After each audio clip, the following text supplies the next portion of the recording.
여러분, 국채금리가 폭등한다. 야, 이것은요, 우리 경제의 위기가 점점 다가온다는 그런 말도 됩니다. 여러분 이거 한번 보세요. 국고채 3년물 금리가 2.148%입니다. 2.148%는요, 여러분 보시는 것처럼 2018년 6월 이후 최고입니다. 2018년. 그러면 여러분 지금 코로나19의 위기가 닥쳤을 때가 2020년입니다. 그때부터 금리를 최저치로 B컷으로 떨어뜨려서 쉽게 말하면 돈을 엄청 풀었단 말입니다. 그런데 3년 만기 국고채 금리는 2.148이 되면서 말입니다. 이게 코로나19 위기 이전이 아니라 2018년이면 대한민국 수출이 가장 좋았을 때예요. 작년 빼고 말입니다. 물량으로서는 가장 좋았을 때가 2018년이라고 봅니다. 그런데 2018년만큼 지금 금리가 올라갔다는 뜻이 됩니다. 이것은 어떻게 생각하면 말입니다. 금리가 올라간다는 게 뭐예요? 결국은요, 위기가 커진다. 이 말하고 같은 말이 됩니다. 저는 그래서 두렵다는 생각을 해요. 3년 만기 국고채 금리가 이렇게 올라가면 신용대출 금리나 전세자금 대출 금리는 당연히 많이 올라갈 겁니다. 올라갈 수밖에 없고요. 여기에다가 여러분 10년 만기 국고채 금리도 지금 계속 올라가고 있습니다. 2.568%입니다. 현재 1년 사이에 보면요. 1년 사이에 보면 거의 최고치라고 이야기할 수가 있습니다. 물론 지난 1월에 2.5830%가 나온 적도 있지만 최근에 들어서서는 가장 많이 올라가는 모양새예요. 이것은요, 주택담보대출의 금리가 많이 올라갈 수 있다는 이야기예요. 주택담보대출의 금리가. 그만큼 말입니다. 신용대출에 대한 금리, 물론 5년 우리 더 주택담보대출 금리하고 유사하다고 이야기를 연계관계가 많이 맺어져 있다고 이야기하지만 10년물 가지고도 어느 정도 이해할 수 있는 부분이다 이렇게 보고요.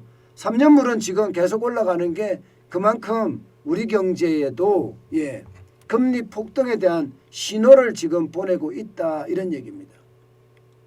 그럼 왜 이렇게 국고채 3년물 금리가 많이 올라갈까? 왜 많이 올라갈까요? 대표적인 것은요. 대표적인 것 이겁니다. 추경입니다. 추경. 또 2022년 1월에 지금 현재까지는 기획재정부가 이야기하기에는 14조의 추경을 하겠다는 거예요.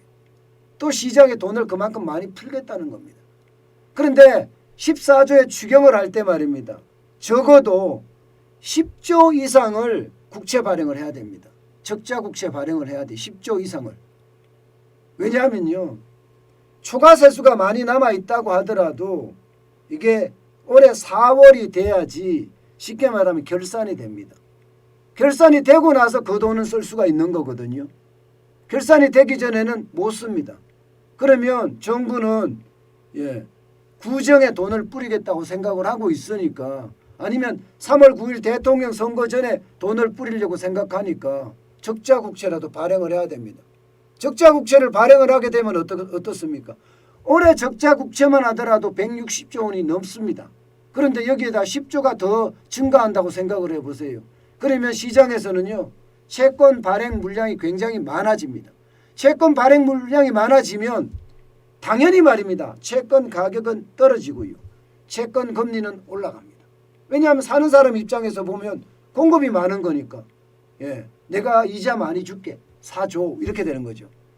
이자 많이 주고 채권 가격 할인해 줄게. 사줘라. 이렇게 되면 당연히 이제 금리가 올라갈 수밖에 없는 게 첫 번째 이유입니다.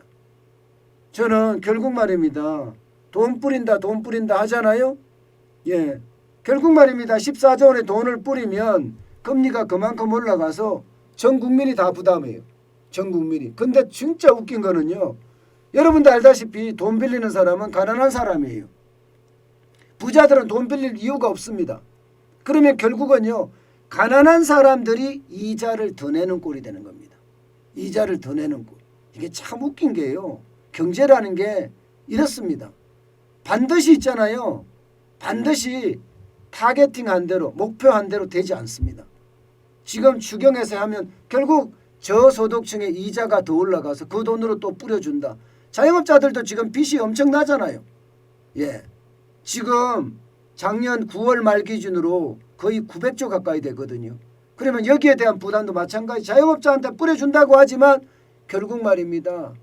14조의 적자국채를 발행을 한다면 이자율이 올라갈 수밖에 없습니다. 그게 결국 부메랑으로 나한테 돌아온다는 이야기가 되는 거예요. 그런데 이것만 있지 않습니다. 우리도 금리를 지금 인상할 수밖에 없어요. 왜냐하면요. 미국이 지금 굉장히 빠른 속도로 금리를 올리려고 합니다. 올해만 하더라도 미국 중앙은행인 연방준비제도는 3번 올린다고 이야기했지만 골드만삭스는 지금 4번 올린다고 이야기하고 있어요. 심지어 말입니다. JP 모간 체이스 은행의 회장 제이미 다이먼 회장은요. 6번에서 7번까지도 올릴 수 있다. 이런 이야기가 나옵니다. 그렇게 되면 우리도 금리를 계속 올릴 수밖에 없거든요. 따라서 올릴 수밖에 없습니다. 심지어 말입니다. 요즘 시장에서는 이제 1.75%는 당연한 게 됐습니다. 지금 현재 1.25%잖아요. 금리를 올려서. 그런데 1.75%가 당연한 게 됐고요. 2%는 벌써 선택 상황이 됐습니다. 2%까지도 올릴 수 있다는 거예요. 그러면 결국 말입니다. 채권금리는 계속 올라가고 거기에 따라서 기준금리 올라가고 거기에 따라서 대출금리는 천정부지로 올라간다는 이야기가 되는 겁니다. 그만큼 말입니다. 여러분. 지금 채권 시장의 어떤 혼란 이런 것은요. 그 어느 때보다 좀 커진다. 이렇게 지금 말할 수가 있는 겁니다. 이게 여러분 항상 말입니다. 항상 부메랑이라는 게 있습니다. 단순하게 경제라는 게 현상만 보고 그 현상만 치유한다고 해서 그와 연관된 전방 효과와 그와 연관된 후방 효과를 반드시 고려를 해야 되거든요. 지금 문재인 정부는요.